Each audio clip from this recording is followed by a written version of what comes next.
গল্পের শুরুটা হয় বর্তমান সিএম এর পার্টি অফিস থেকে। সিএমকে তার রাজনৈতিক নেতারা জানায় এবারের ভোট মোটেও সহজ হবে না। মাঠে বিক্রমাদিত্য ভোসলে তার খেল দেখাচ্ছে। সিএম বলে, বিক্রমাদিত্যের বাবা যখন সিএম ছিলেন তখনও বিক্রম সবকিছু দেখতেন, তাই আমি ওকে ভালো করেই চিনি, যেভাবেই হোক তাকে থামাতে হবে। তখন আরেক নেতা বলে, আগামীকাল নির্বাচনী প্রচারণা হিসেবে সে এক ভাষণ দেবে, তার আগেই কিছু একটা করতে হবে। এ পর্যায়ে দেখানো হয় বিক্রমাদিত্যকে, সাথে থাকে তার বন্ধু সঞ্জয়। সঞ্জয় ফোন দেয় বর্তমান সিএম এবং তাদের নেতাদের, ফোন করে তাদের স্ক্যান্ডেল সামলাতে বলে, তা না হলে সব খবরের কাগজে ছাপিয়ে দেওয়া হবে। মানে বর্তমান সিএম আর তার নেতারা বিক্রমাদিত্যকে আর কি বিপদে ফেলবে, উল্টে বিক্রমাদিত্য তাদের বিপদে ফেলে। এরপর বিক্রম সফলভাবে নির্বাচনী ভাষণ দেয়। এরপর সে আসে এক বিজনেসম্যানের কাছে। বিজনেসম্যান আদিত্যকে বলে, আমি ভাবিনি তুমি এভাবে বর্তমান সিএমকে চমকে দেবে। বিক্রম জানায়, আমার জন্মের সময় ডাক্তার আমার বাবাকে বলেছিল সে আমাকে বেছে নেবে নাকি আমার মাকে, কারণ অবস্থা খুবই ক্রিটিক্যাল ছিল। সেই সময়টাতে বাবা আমার মাকেই বেছে নেয়, আর আমি নিজের চাওয়াতে জন্ম নেই, তাই আমি যা চাই করে দেখাই। বিজনেসম্যান এবার বিক্রমাদিত্যকে একটা অফার দেয়। অফারটা হচ্ছে সামনে সিএম হবার পর বিক্রম অনেকগুলো প্রজেক্ট পাবে, সেটা যেন তাকেই দেয়। এজন্য 500 কোটি টাকা কমিশন দিতেও রাজি, কিন্তু বিক্রম মানা করে দেয়। আর বাড়ি ফেরার পথে সঞ্জয় বিক্রমকে বলে, 500 কোটি কিন্তু কম টাকা ছিল না। বিক্রম জানায় এসবের হাত দিয়ে নিজের ঘুম হারাম করতে চায় না সে। সঞ্জয় তখন বলে, আপনার ঘুম কেড়ে নেওয়ার মতো কেউ জন্মায়নি। সিন এবার শিফট হয়ে আসে সিনেমা হলে। পুরো অডিয়েন্স সুপারস্টার নায়িকা আদার দিলবারা মুভির জন্য পাগল হয়ে রয়েছে। সিনেমার পর্দা থেকেই আমাদের পরিচয় করিয়ে দেওয়া হয় আদাকে।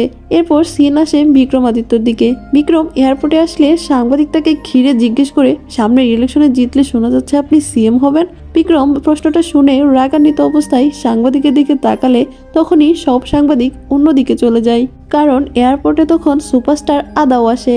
সবাই আদার ইন্টারভিউ নিতে চায়। সে সময় প্রথমবারের মতো আদাকে দেখে বিক্রমাদিত্য। আদাকে দেখেই যেন তার চোখ ফেরাতে পারে না, এজন্য প্রথম দেখাতেই ভালোবাসা। আদাকে বিক্রমাদিত্য সাংবাদিকের ভিড়ের মধ্য থেকে হাত ধরে ভিতরে নিয়ে আসে। এতে আদাও অবাক হয়, সাংবাদিকের কাছ থেকে নিয়ে আসার জন্য আবার ধন্যবাদও দেয়। তখন দুজনের মধ্যে কিছুক্ষণ কথা বলে আদা সেখান থেকে চলে যায়। আদিত্য শুধু তার দিকে তাকিয়েই থাকে। একসময় আদা লিফটে উঠে যায়। আদিত্যের নেশা যেন কাটতেই চায় না। সে এয়ারপোর্টের মধ্যে ম্যাগাজিনে আদার ছবি দেখে শুধু ম্যাগাজিনগুলো দেখতেই থাকে। এরপর বাড়ি আসলে বিক্রমাদিত্যর বাবা তাকে বলে, বর্তমান সিএম কিন্তু সুবিধার নয়, তাই মাঠে ভালোভাবে লড়াই করতে হবে। কিন্তু বিক্রমাদিত্য যেন এসব কোনো কথাই শোনে না, পেছনে থাকা টিভিতে শুধু আদাকেই দেখতে থাকে। এরকম কথা না শুনলে বাবা তাকে বলে যে জন্মের সময় তার মাকে মেরেছে, তার থেকে আর কি আশা করতে পারি। এটা শুনলেই আদিত্য রেগে বাইরে চলে যায়। এরপর বেরিয়ে পড়ে সঞ্জয়কে নিয়ে, কিন্তু মাঝপথে আদার দিলবারা মুভির পোস্টার দেখে গাড়ি থামায়। তারপর সঞ্জয়কে বলে, তুই বলেছিলি না কেউ আমার ঘুম উড়িয়ে দিতে পারবে কিনা, উড়িয়ে দিয়েছে এই আদা। তুই তার আগামী দিনের শিডিউলগুলো চেক করে বল। সিন নিয়ে আসা হয় এবার আদার দিকে। আদা জানতে পারে আগামী কিছুদিন তার তেমন কোনো শিডিউল নেই, কিন্তু একটা ইনভাইটেশন এসেছে, আর্মিদের ক্যাম্পে একটা প্রোগ্রাম করতে হবে। এই ইনভাইটেশন কার্ড পাঠিয়েছে বিক্রমাদিত্য ভোসলে। আদা বিক্রমাদিত্যর কথা শুনেই মানা করে দেয়, সাথে জানাতে বলে তার শিডিউল ফাঁকা নেই। আদিত্য তাই এবার আদার সাথে মিটিং এর ব্যবস্থা করতে বলে। সঞ্জয় ব্যবস্থাও করে ফেলে।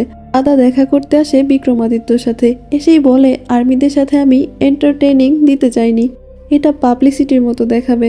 আদিত্য বলে, আমি তো পাবলিসিটির জন্যই এটা করতে চেয়েছি, আমার তো এই পাবলিসিটিরই দরকার। আদিত্য এরকম অকপটে সত্য স্বীকার করলে আদা খুশি হয়। আদিত্য বলে, আমাকে ভালোবাসার মানুষজন আমাকে আদিত্য বলে ডাকে। আদা তাই এবার বিক্রম না বলে আদিত্যই ডাকে। আদা এবার তার সাথে যাওয়ার জন্য রাজিও হয়ে যায়। পরে দুজনেই বেরিয়ে পড়ে আর্মিদের ক্যাম্পে। পথের মধ্যে আদিত্য শুধু আদাকেই দেখতে থাকে। এর মধ্যেই তারা আর্মি ক্যাম্পে চলে আসে। দুজন আর্মিদের ক্যাম্পে আসলে আর্মি অফিসাররা তাদের ওয়েলকাম করে, সাথে বলে, জওয়ানরা আপনাদের জন্য অপেক্ষা করছে, তার আগে আপনারা ফ্রেশ হয়ে নেন। দুজনে চলে যায় 2 রুমে। আদিত্য ফ্রেশ হয়ে জানলার পাশে আসলে দূর থেকে আদাকে দেখতে পায়। আদা তখন ড্রেস চেঞ্জ করছিল। আদিত্য তখন পর্দা লাগিয়ে সেখান থেকে চলে আসে। এরপর সন্ধ্যায় আর্মিদের সাথে বসে তারা। আর্মিরা বিভিন্ন প্রশ্ন শুরু করলে প্রথমে আদাকে জিজ্ঞেস করে মিডিয়াতে তার কোনো বয়ফ্রেন্ড আছে কিনা। আদা জানায় না। এতে বিক্রম বেশ খুশি হয়। তবে আর্মি এবার বিক্রমকে জিজ্ঞেস করে, আপনি এতদিন বিয়ে করেননি কেন? বিক্রম জানায়, সঠিক মেয়ে আমার খোঁজ পাচ্ছিল না। এটা তখন আদার দিকে তাকিয়েই বলে। আর্মি এবার বিক্রম এবং আদাকে তাদের পাল্টাপাল্টি রোল করে দেখাতে বলে। আদা করবে পলিটিশিয়ানের অভিনয় এবং বিক্রম করবে রোমান্টিক অভিনয়, তাও আবার আদার সাথে। সেই অনুযায়ী আদা খুব সুন্দর করে পলিটিশিয়ানের অভিনয় করে দেখায়। এবার বিক্রমের পালা। তখন বিক্রম বলে, আমি অভিনয় করতে পারি না। আধা তাও তাকে এটি করতে বলে। বিক্রম তখন হাঁটু গেড়ে বলে, আই লাভ ইউ আদা, আমি তোমাকে কতটা ভালোবাসি তা আমি নিজেও জানি না। তোমাকে যখন দেখেছি এরপর থেকে শুধু তোমাকেই দেখতে ইচ্ছা করে। আমি তোমার জন্য এই দুনিয়ার সাথে লড়াই করতে পারি। আমি তোমাকে এতটাই ভালোবাসি যে তোমার দিক থেকে চোখ ফেরাতেও আমার কষ্ট হয়। আমার সবটা জুড়ে শুধু তুমি। তোমার জন্য আমি আমার নিজের জীবন দিতেও দ্বিধাবোধ করব না। এসব শুনে আদা অবাক হয়ে যায়। আদা বলে, এরকম অভিনয় তো আমার আর্টিস্টরাও করতে পারে না। বিক্রমের চোখের পানি মুছলে আদা বলে, আবার দেখো চোখে পানিও এসেছে, কি রিয়েলিস্টিক অভিনয় তোমার। এরপর আদা সবার সাথে ছবি তুলতে গেলে বিক্রম বলে, এটা অভিনয় ছিল না, এটা আমার মনের কথা। পরের দিন আর্মি অফিসাররা তাদের ব্যাটেল ফিল্ড ঘুরিয়ে দেখাতে থাকে দুজনকে। একটা সময় একটা আর্মি আদার উপর লাফ দিয়ে জড়িয়ে গড়াগড়ি খেলে আদিত্য রেগে যায়। সে আর্মিকে তুলে বলে, আমার আদাকে টাচ করার সাহস কিভাবে হলো। আদা এটা শুনে বেশ অবাক হয়। আর্মিটাও তখন সাপ দেখিয়ে বলে, সামনে সাপ ছিল, আমি না বাজালে সাপে কাটতো। আদিত্য তাই সরি জানায় আর্মিকে। কিন্তু আদা রেগে সেখান থেকে চলে যায়। তারপর ম্যানেজারকে ফোন দিয়ে টিকিট কাটতে বলে। আজকে সে এখান থেকে ফিরে যাবে। আদিত্য এসে আদাকে বলে, তোমাকে ভালোবাসার ব্যাপারটা জানাতাম, কিন্তু ব্যাপারটা যে এভাবে জানাতে হবে ভাবিনি। আদা তখন আদিত্যকে আদিত্য না ডেকে বিক্রম ডাকা শুরু করে, মানে ভালোবাসার নাম বাদ দিয়ে দেয়। তো বিক্রম যখন আদাকে বোঝায়, আমি অন্যদের মতো নই, বিয়ের পরেও তুমি অভিনয় করতে পারবে, এতে আমার কোনো সমস্যা নেই। আদা বলে, আমি তোমাকে কখনো ওই রকম ভাবে দেখিনি, তুমি ভালো মানুষ, তোমার সাথে মিশতে আমার ভালোই লেগেছে, কিন্তু এখানে বিয়ে আর ভালোবাসা কোথা থেকে আসলো। বিক্রম বলে, বিয়ে তো তোমার আমাকেই করতে হবে, তুমি লাল শাড়ি পরে বসে থাকবে, সেই দিনটার অপেক্ষা মাত্র। কবে বিয়ে করবে, কোথায় বিয়ে করবে, আর কতজনকে ইনভাইটেশন করবে সেটা তোমার উপর ছেড়ে দিলাম। এটা বলেই বিক্রম সেখান থেকে চলে যায়। আর তার পরের দিন আদার বাড়িতে বিক্রম অনেকগুলো বিয়ের শাগুন পাঠায়, যা দেখে অবাক হয়ে যায় আদার বাবা মা। জিজ্ঞেস করে, এসব কেন? বিক্রম বলে, কেন, আপনাদের মেয়ে আপনাদের কিছু বলেনি? আমরা দুজন বিয়ে করতে চলেছি। সেই সময় আদা চলে আসে। বিক্রম অনেকগুলো বিয়ের কার্ড দেখিয়ে বলে, দেখো তো কোনটা পছন্দ হয় তোমার। কিন্তু আদা সবার সামনে জানায় সে বিয়ে করবে না। বিক্রম তাই আদার বাবাকে জানায়, আমি এখানে আপনার মেয়ের হাত চাইতে আসিনি, জানাতে এসেছি আমরা বিয়ে করতে চলেছি, কন্যা বিদায়ের প্রস্তুতি শুরু করুন। এটা বলেই সে চলে যায়। এরপর বিক্রমের লোকজন আদার হলে চলা মুভি বন্ধ করে দেয়, অনেক ভাঙচুরও করে। আদা সেদিন তার মুভির শুটিংয়ে গেলে প্রযোজক আদাকে জানায়, পরিচালক বলেছে এই চরিত্রের জন্য আপনি পারফেক্ট না, তাই আপনাকে আর নেওয়া হচ্ছে না। আদা বোঝে যায় তার জন্য এসব কে করছে। তাই শুটিংয়ে সবকিছু রেখে সে চলে আসে বিক্রমাদিত্যের বাড়িতে। বাড়িতে আসলেই সবাই ফুল ছিটিয়ে আদাকে আমন্ত্রণ জানায়। বিক্রম আদার কাছে এসে বলে, তোমার জন্যই অপেক্ষা করছিলাম, তাই ফুলও রেডি করেছি। বিক্রম এরপরে তাদের ঘরের মূর্তির নিচে 4টি রুম, উপরে 2টি রুম, এ সব কিছু জানাতে থাকে। সাথে করে আরও বলে, বিয়ের পর আমরা দুজন উপরেই থাকবো, আমাদের বাচ্চারাও আমাদের সাথে থাকবে। কিন্তু বিক্রম এক প্রকার পাগলের মতো আচরণ করে। সাথে আরও বলে, এই বাড়িতে কেউ তোমাকে কখনো কষ্ট দিবে না। আদা তখন বলে, কষ্ট দেবে না কে, কষ্ট তো দিচ্ছই, প্লিজ এসব থেকে আমাকে মুক্তি দাও, আমি তোমাকে বিয়ে করতে পারবো না। এটা বলে আদা আবারও চলে যায়। বিক্রম পাগলের মতো বসে পড়ে। পরের দিন আদার মা আদার বোনকে স্কুল থেকে নিতে আসে। বিক্রমের লোকজনকে স্কুলে দেখে ভয়ে তারা পালিয়ে আসে। ব্যাপারটা আদাকে জানালে আদা বলে, আমাকে নিয়ে খেলছিল ঠিক আছে, কিন্তু আমার ফ্যামিলিকে এর মধ্যে নিয়ে আসলো কেন, ওর আমি শেষ দেখে ছাড়বো। এটা বলেই সে চলে আসে সিএম এর কাছে। সেখানে পুলিশ কমিশনার ছিল। আদা ভেতরে কোনো অ্যাপয়েন্টমেন্ট ছাড়া ঢুকে পড়লে গেটম্যান তাকে বাধা দেয়। সিএম তখন গেটম্যানকে বলে তাকে ঢুকতে দাও, তার জন্য কোনো অ্যাপয়েন্টমেন্টের দরকার নেই। আদা সিএম এর সামনে বসলে সিএম আদাকে ভাবি বলে ডাকে, এতে অবাক হয়েছে। এর মধ্যে বিক্রম রুমে আসলে সিএম তার চেয়ার ছেড়ে চলে যায়। আদা বলে, তুমি আমার মা বোনের পেছনে লুক লাগিয়েছো কেন? বিক্রম জানায়, ভয় দেখানোর জন্য নয়, তোমার ফ্যামিলিকে প্রোটেক্ট করার জন্য। জানোই তো আমার কত শত্রু, তাই আমি চাই না আমার জন্য তোমার ফ্যামিলি বা তোমার লোকের কিছু হোক। তোমার ফ্যামিলি মানে তো আমারও ফ্যামিলি, তাই তাদের গায়ে আমি একটা ফুলের টোকাও লাগতে দেব না। এই ব্যাপারটা তোমার ক্ষেত্রেও। আদা এবার জোরহাত করে বলে, আমাকে মুক্ত করো। বিক্রম তখন আদার সামনে হাঁটু গেড়ে নিজে মিনতি করে বলে, তুমি একবার বিয়ের জন্য রাজি হও, তোমাকে আমি রাজরানী করে রাখবো। আমি তোমার জন্য পাগল, আমাকে একবার বিয়ে করে দেখো, তোমার সুখের কোনো কমতি হবে না। কিন্তু আদা কিছু না বলেই চলে যায়। বিক্রম তখন সঞ্জয়কে ইশারা করে কিছু একটা বলে। এই পর্যায়ে আদার বাবাকে দেখানো হয়। আদার বাবা একজন প্রফেসর। তিনি ইউনিভার্সিটিতে আসলে একজনকে প্রশ্ন চুরি করতে দেখে এবং সেটির প্রতিবাদ করে। এতে উল্টো আদার বাবাই সবার কাছে অপমানিত হয়, মারও খায়, মুখে কালিও মাখিয়ে দেয়। সেদিন রাতেই বিক্রম কালপিটকে ধরে নিয়ে আসে আদার বাড়িতে, যে তার বাবার সাথে এই সমস্ত করেছিল। তাকে ধরে নিয়ে এসে মাফও চাওয়ায় আদা বলে, হয়েছে, আর অভিনয় করতে হবে না, তুমি তাকে পাঠিয়েছিলে আর এখন নাটক করছো। বিক্রম বলে, আমার ভালোবাসার কসম, আমি তাকে পাঠাইনি, এত নিজ কাজ আমি কখনোই করতে পারি না। এটা বলেই সে সেখান থেকে চলে যায়। এরপর আদার বাবা আদাকে বলে, এর চেয়ে তুই তাকে বিয়েই করতে পারতি, অন্তত আমরা বেঁচে যেতাম। এই কথা শুনে আদা কষ্ট পেয়ে বাইরে চলে এসে অনেক কান্না করে।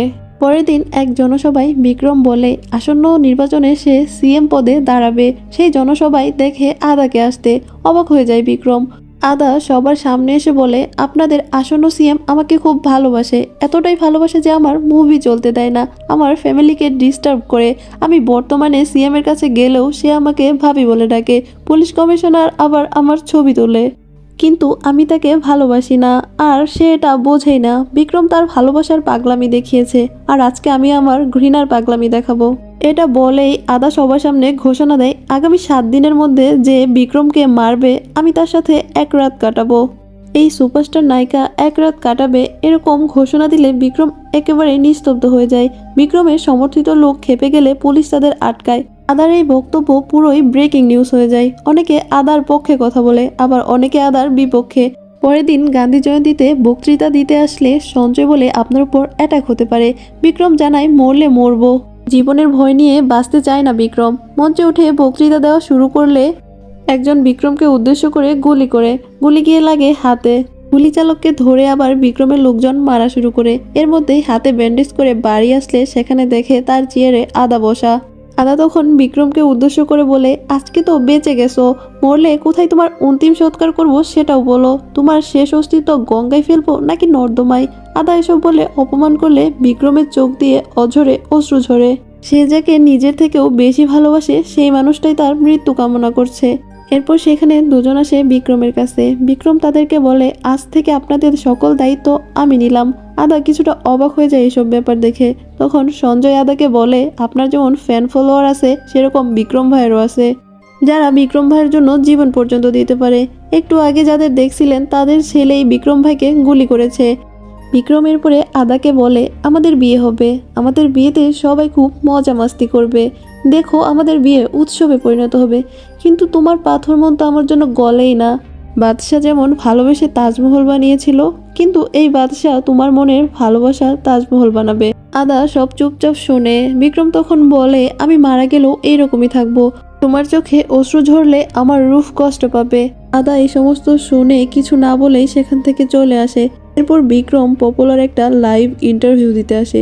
সেই ইন্টারভিউটা আদা এবং তার বাবাও দেখে। হোস্ট প্রথমে বিক্রমকে জিজ্ঞেস করে, আপনাকে যে আদা ভালোবাসে না এটা কি সত্যি? বিক্রম বলে, হ্যাঁ। হোস্ট শুনে এবার জিজ্ঞেস করে, আপনারটা তাহলে ভালোবাসা নাকি জোর জবরদস্তি?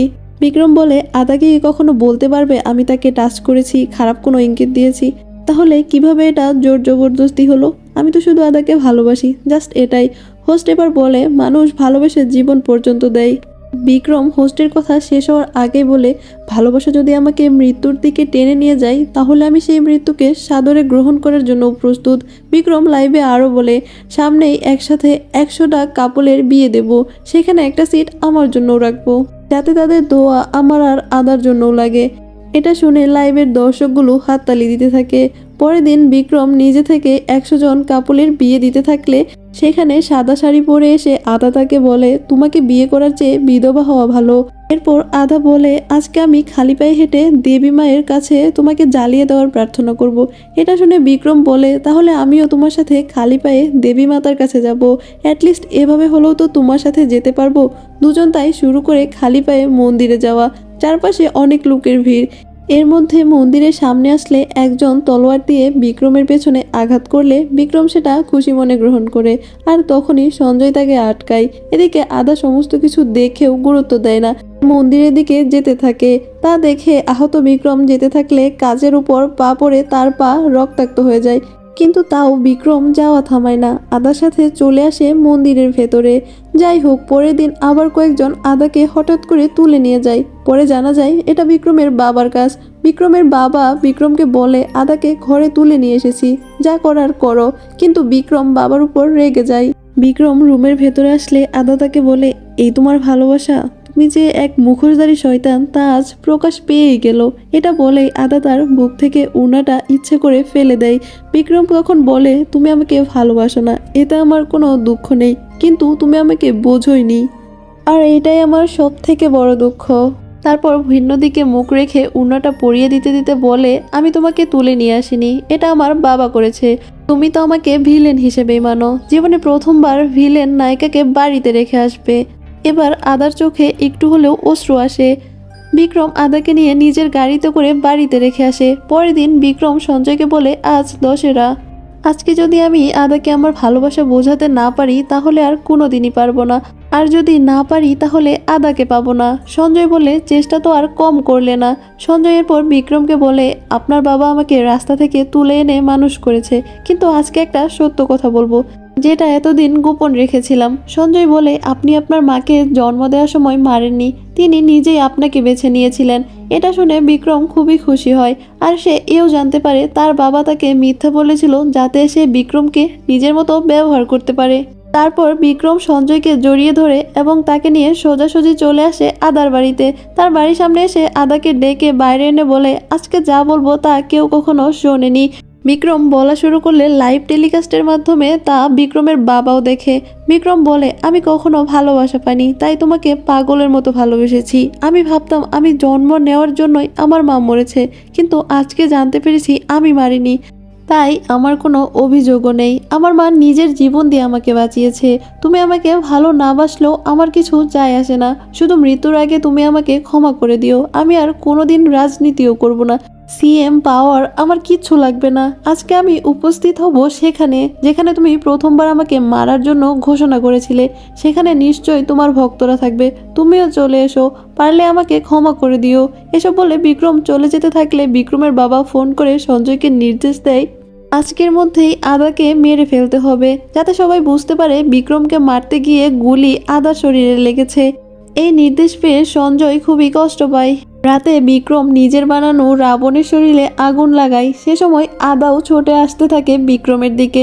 সঞ্জয় বন্দুক তাক করে আদাকে মারার জন্য, কিন্তু একটি গুলি লাগলে সেটা তার শরীরে লাগে না। গুলির শব্দ পেয়ে বিক্রমও আদার দিকে দৌড়ে এসে তাকে জড়িয়ে ধরে, আর যেদিক বন্দুক রয়েছে সেই দিকে চলে যায়। এরপর গুলিটা বিক্রমের গায়ে লাগে। এটা দেখে বিক্রমের বাবার মাথায় হাত। সঞ্জয় চিৎকার করে কান্না করে ওঠে। অন্যদিকে আদা বিক্রমকে কোলে তুলে নেয়। বিক্রম তখন রাবণকে দেখে বলে, ওই দেখো রাবণ জ্বলছে, আসলে আমি এই জন্মে তোমার ছিলামই না, পরের জন্মে আমি আবারও আসবো তোমার সামনে, এসে তোমার মতো করে তোমাকে ভালোবাসবো, আমার মতো করে নয়।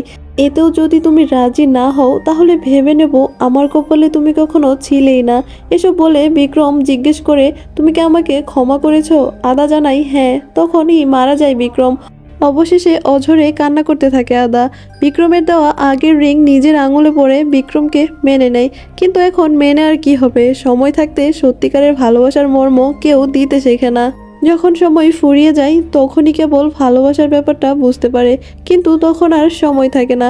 বিক্রমাদিত্যর মতো এমন অনেক পাগল প্রেমিক রয়েছে যারা একতরফা সারা জীবন শুধু ভালোবেসেই যায়, কিন্তু দিন শেষে পেতে হয় শুধু কষ্ট। যাই হোক, আজকের গল্পটা এখানেই শেষ। কেমন লেগেছে অবশ্যই জানাবেন।